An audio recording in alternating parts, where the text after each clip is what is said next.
Video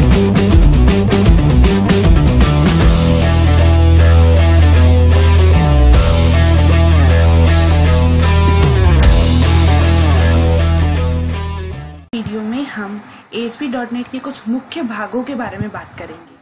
number 1 data set, number 2 data adapter और number 3 data reader. तो मैं आपको बता दूं, यदि हम कोई वेब एप्लीकेशन क्रिएट करते हैं या वेबसाइट क्रिएट करते हैं और उस वेबसाइट के साथ हम किसी तरह की कोई डेटाबेस कनेक्टिविटी करते हैं, तो उसमें इन तीनों का जो होता है द मोस्ट इम्पॉर्टेंट पार्ट होते हैं डेटा सेट, डेटा एडेप्टर और डेटा रीडर। ये क्या करते हैं, ये अलग अलग तरीके से हमारे जो वेब एप्लीकेशन या वेबसाइट है उसके साथ जो हमने कनेक्टिविटी डेटाबेस के साथ कर रखी है, उसमें इन तीनों का जो रहता है वो मोस्ट इम्पॉर्टेंट भाग रहता है। इन तीनों की हेल्प से ही हम एक तरीके से डेटाबेस कनेक्टिविटी कर पाते हैं। तो नंबर 1 जिसके बारे में हम बात करेंगे, which is data set. The data set which is an in-memory cache of data retrieved from the data source।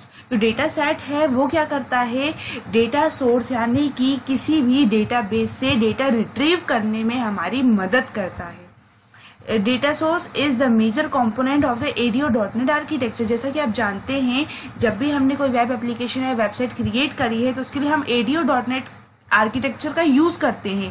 तो जो डेटा सोर्स है वो उस ADO.NET आर्किटेक्चर का मोस्ट इंपॉर्टेंट और मेजर कंपोनेंट है। तो कहने का मतलब ये है कि डेटा सोर्स जो है हमारे डेटा बेस यानी डेटा सोर्स में से डेटा को रिट्रीव करने में हमारी हेल्प करता है। डेटा को रिट्रीव हम तब करते हैं जब हमने हमारी वेबसाइट या फिर वेब पेज के साथ डेटाबेस कनेक्टिविटी क्रिएट की होती है। किसके हेल्प से? ADO.NET आर्किटेक्चर की हेल्प से। Data set is simply the collection of data tables. यदि सिंपल भाषा में बोला जाए तो डेटा सेट क्या होते हैं? डेटा टेबल्स का एक कलेक्शन। और डेटा टेबल क्या होती है? Data table represent a single table in the database. किसी भी डेटाबेस में बनाई गई एक सिंगल टेबल वो क्या कहलाती है? डेटा टेबल कहलाती है। It has row and column, जिसमें एक रो होती है, कॉलम होते हैं और जिसमें हम डेटा फिल कर पाते हैं। तो जो डेटा सेट है वो क्या होता है? डेटा टेबल्स का कलेक्शन होता है। Data set provides you with rich features like saving data as XML and loading XML data। जो डेटा सेट है हमें बहुत सारे अलग अलग तरीके के रिच फीचर्स की फैसिलिटी देता है, जैसे कि XML फाइल में डेटा को सेव करना, XML फाइल में डेटा को सेव करना, XML फाइल में स्टोर किए गए डेटा को लोड करना। A data set can read and write data and schema as XML document। जो डेटा सेट है XML डॉक्यूमेंट्स के डेटा को रीड और राइट करने में भी हमारी हेल्प करता है। यदि सिंपल सी लैंग्वेज में बोला जाए तो डेटा सेट क्या करता है? डेटा सोर्स से डेटा रिट्रीव करने में हमारी हेल्प करता है। और इससे हम डेटा सेट को जो यूज करते हैं, किस लिए यूज करते हैं? डेटा सोर्स में से डेटा को रिट्रीव करने के लिए। इसके साथ हम डेटा एडेप्टर का भी यूज करते हैं। जो डेटा एडेप्टर है वो डेटा एडेप्टर एक ब्रिज की तरह काम करता है, एक प्लेटफॉर्म की तरह काम करता है, जिसकी हेल्प से हम क्या करते हैं, जिसकी हेल्प से हम डेटा सेट की मदद से डेटा सोर्स में से डेटा को रिट्रीव कर पाते हैं। अगला जो टॉपिक है हमारा वो है डेटा एडेप्टर। डेटा एडेप्टर मतलब नाम से ही समझ में आ रहा है, एडेप्ट करना मतलब अपने पास संभाल कर रखना, कुछ इस तरीके का काम करता है data adapter. Data adapter will act as the bridge between the data set and the database. जैसा कि 2 मिनट पहले मैंने आपको बताया, जो डेटा एडेप्टर है वो डेटा सेट और डेटाबेस के बीच में एक ब्रिज की तरह काम करता है। यदि कोई डेटा सेट डेटाबेस में जाकर डेटा रिट्रीव कर पाता है तो वो सिर्फ और सिर्फ डेटा एडेप्टर की हेल्प से। This data adapter object is used to read the data from the database and bind that data to data set।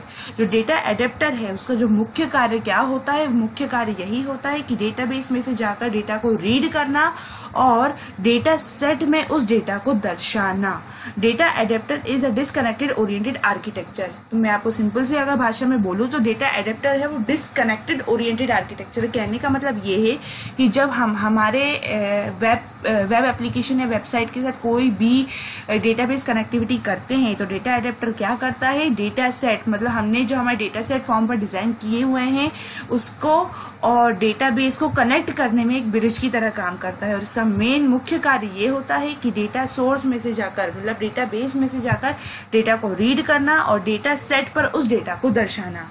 तो जैसा कि मैं आपको अगर आपकी नॉलेज के लिए बता दूं, जो डेटा एडेप्टर है, डेटा एडेप्टर क्या करता है, डेटा को एडेप्ट करता है, मतलब अपने पास स्टोर करके रखता है और हमें हमारे फॉर्म पर डेटा सेट पर डिस्प्ले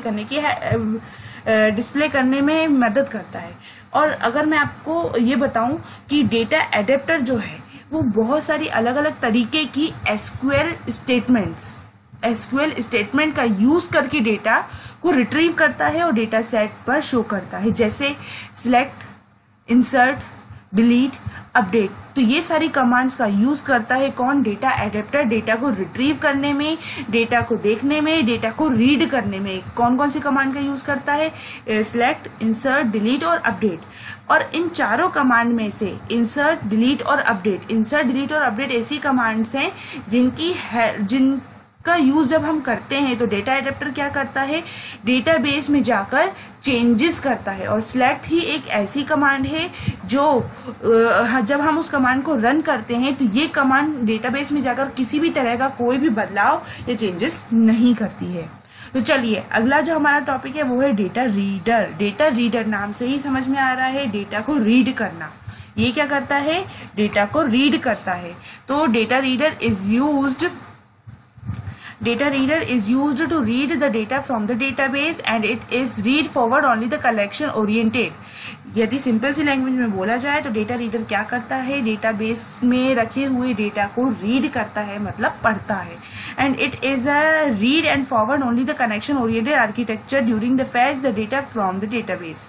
तो ये क्या करता है, कनेक्शन ओरिएंटेड आर्किटेक्चर है, मतलब यदि हम डेटा रीडर का यूज कर रहे हैं तो हमें क्या करना होगा, डेटाबेस के साथ कनेक्टिविटी क्रिएट करना हमारे लिए बहुत ज़्यादा ज़रूरी है। कनेक्शन क्रिएट करना बहुत ज़्यादा ज़रूरी होता है, तभी डेटा रीडर क्या कर पाता है, डेटाबेस से जाकर डेटा को रीड कर पाता है और वो क्या करता है, हमारे एप्लीकेशन में उस डेटा को फेच करके निकालने में भी हेल्प करता है।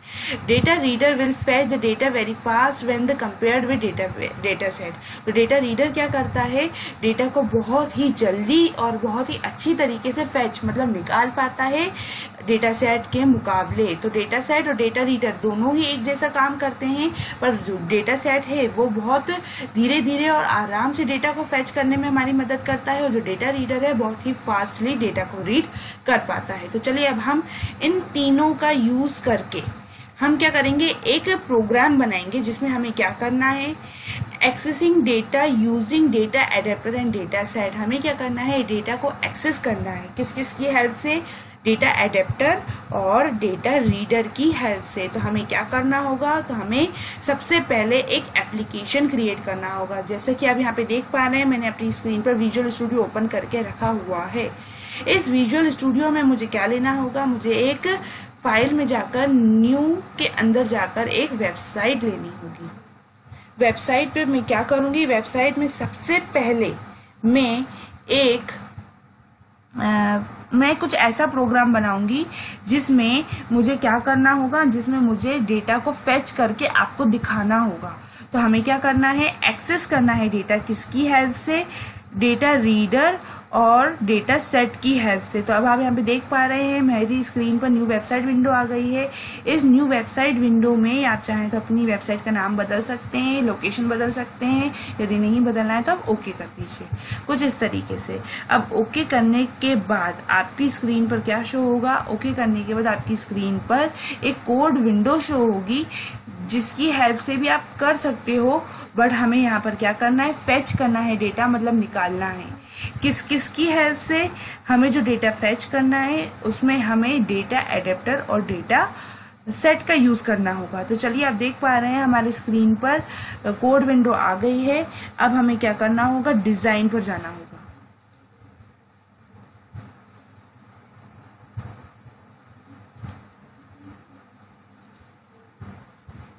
अब हम डिजाइनिंग पर आ गए हैं। यहाँ पर डिजाइनिंग में किसी भी तरह की कोई भी डिजाइनिंग करने से पहले मैं आपको बता दूं, सबसे पहले हमें क्या करना है, जैसा कि अभी अपन ने डिस्क्रिप्शन में देखा था, डिस्क्रिप्शन में हमने क्या देखा था, डिस्क्रिप्शन में हमने देखा था जो डेटा सेट है वो क्या करता है, हमें XML में डेटा सेव और लोड करने की फैसिलिटी देता है। तो हमें क्या करना होगा, एक XML फाइल में डेटा सेव करना होगा।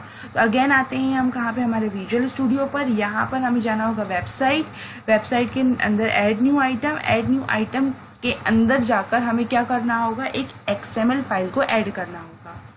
तो यहाँ से मैं आती हूँ नीचे, यहाँ पे दिया मैंने XML फाइल। इस XML फाइल का नाम दे देती हूँ मैं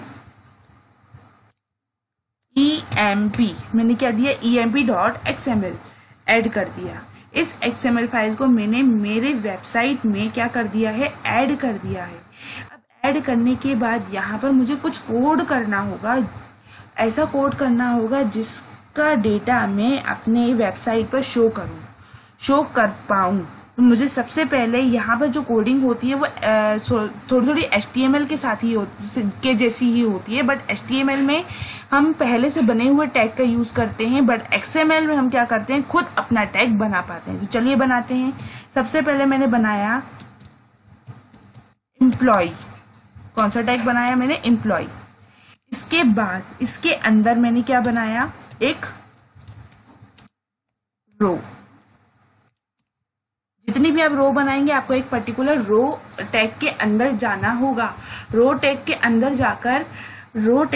जाकर आपको इंफॉर्मेशन फिल करनी होगी। तो चलिए अब यहाँ पर हमने डाला नेम, मैंने डाला अरुण। नेम में क्या डाला, अरुण। इसके बाद मैं बाहर आ जाती हूँ, इस नेम टैग के बाहर।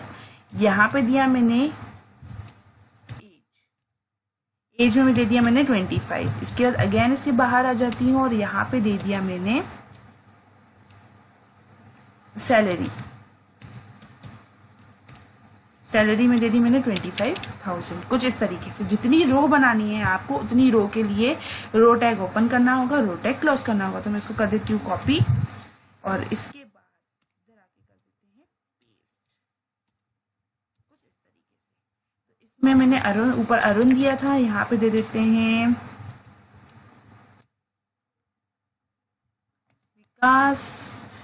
इसकी एज दे देते हैं अपन 24 और सैलरी दे देते हैं अपन 24,000। इसके बाद यहाँ पे दे देते हैं अभी, इसको दे देते हैं 26 और इसकी सैलरी कर देते हैं अपन 26,000। इसके बाद इसको दे देते हैं अपन नंथ, इसकी एज कर देते हैं 28 और सैलरी कर देते हैं अपन 28,000। कुछ इस तरीके से। अब आपके XML फाइल बनाने के बाद, ये अभी तक हमने अभी एक XML फाइल बनाई है, इसमें डेटा सेव नहीं करा है। सेव करने के लिए आपको प्रेस करना होगा कंट्रोल एस, बट उससे पहले आप यहाँ पर देख लीजिए, यहाँ पे स्टार दिख रहा है आपको। ये स्टार जो बता रहा है वो ये इंडिकेट कर रहा है कि अभी ये फाइल सेव नहीं है। जैसे ही मैं कंट्रोल एस प्रेस करूँगी वहाँ से स्टार चला जाएगा। कुछ इस तरीके से। अब मुझे कहाँ आना है, मेरे डिफ़ॉल्ट ASPX पर। यहाँ पर मैं आ गई हूँ। यहाँ पर अब मुझे लेना होगा डेटा ग्रिड व्यू।